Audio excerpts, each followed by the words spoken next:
আসসালামু আলাইকুম, সবাইকে প্রীতি ও শুভেচ্ছা। ইউটিউব চ্যানেল ভয়েস অফ জার্নালের পক্ষ থেকে। ইউটিউব চ্যানেল ভয়েস অফ জার্নালকে সাবস্ক্রাইব, লাইক, শেয়ার করে আমাদের পাশে থাকুন। আমি আপনাদের সাথেই আছি, সাংবাদিক মোহাম্মদ আব্দুস সাত্তার। আজকে আপনার একজন সাংবাদিক, প্রথিতযশা সাংবাদিক মঞ্জুরুল আহসান পান্না, সিনিয়র সাংবাদিক বাংলাদেশের, আরেকজন ঢাকা বিশ্ববিদ্যালয়ের ল ডিপার্টমেন্টের শিক্ষক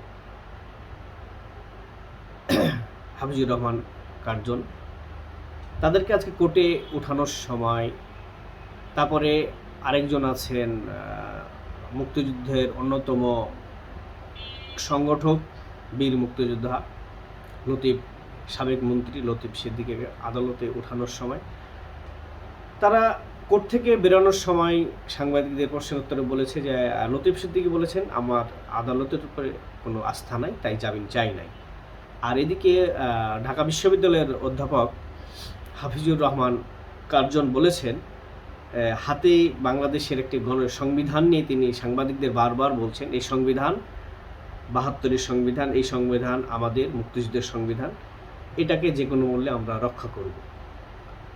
এর চেয়ে আর কি হতে পারে বড় কথা। আর সাংবাদিক পান্না বলেছেন, আদালত থেকে বের হওয়ার সময় সাংবাদিকদের বলছেন যে আমি মুক্তিযুদ্ধের পক্ষে কথা বলেছি, আমি বলে যাব আমি স্বাধীনতার কথা বলেছি, এতে যদি অপরাধ হয় তাহলে অপরাধ।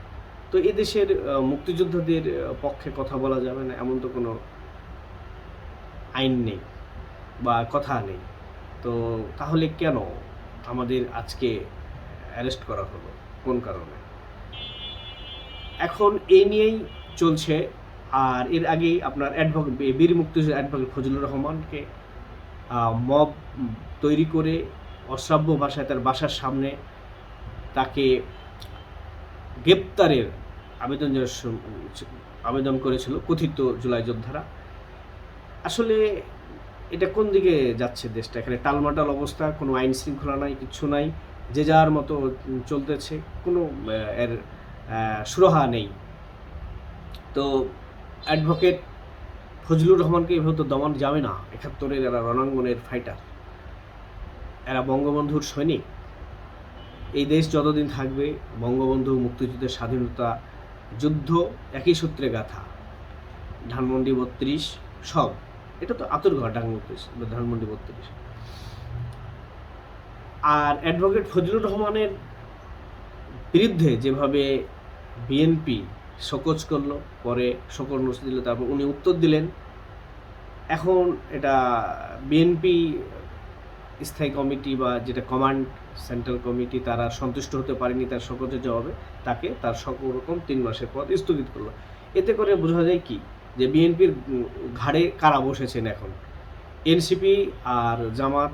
তো এটা মানে আমরা যেটুকু অ্যানালাইসিস করে পাচ্ছি, বিভিন্ন রাজনৈতিক বিশ্লেষকরা বা সাংবাদিকরা বিভিন্ন সোশ্যাল মিডিয়াতে বা বিভিন্ন কলামে তারা তুলে ধরেছেন যে এই সরকার ওই যে আপনার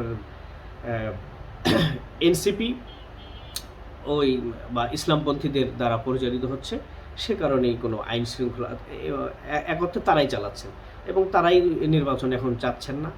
জামাত তো সরাসরি বলছে, জামাতের নাইবে নির্বাচন প্রতিরোধ করা হবে, কারণ পিয়ার ইলেকশন ছাড়া এবং জুলাই চার্টার সংবিধানে স্বীকৃতি ছাড়া আমরা নির্বাচনে অংশগ্রহণ করব না। এখন তো বলাই বাহুল্য, দেশের ফেব্রুয়ারিতে ভোট তো আর হবে না, এটাই চিরসত্য। কারণ ভোটের তো পরিবেশ নেই, তৈরি করতে পারছে না। আর এটা ডক্টর মোহাম্মদ ইউনূস সাহেব তো এটা চাচ্ছেনও, যে এটা এরকম দ্বন্দ্ব লেগে যায়, গৃহযুদ্ধ লেগে, তাহলে ভোট হবে না, তারপর আমি থাকবো ক্ষমতায়। বিএনপিকে বোঝাচ্ছে এক, এনসিপি জামাতকে বোঝাচ্ছে। এখন ফাঁদে কিন্তু পড়ছে বিএনপি। আওয়ামী লীগ তো মাইনাস, এখন মানে জীবিত থেকে এখন মৃতই ধরা যায়, কিন্তু বিএনপি এখন যতটুকু জীবিত আছে এখন মৃতের কাছাকাছি অবস্থান করছে। সবাইকে ধন্যবাদ।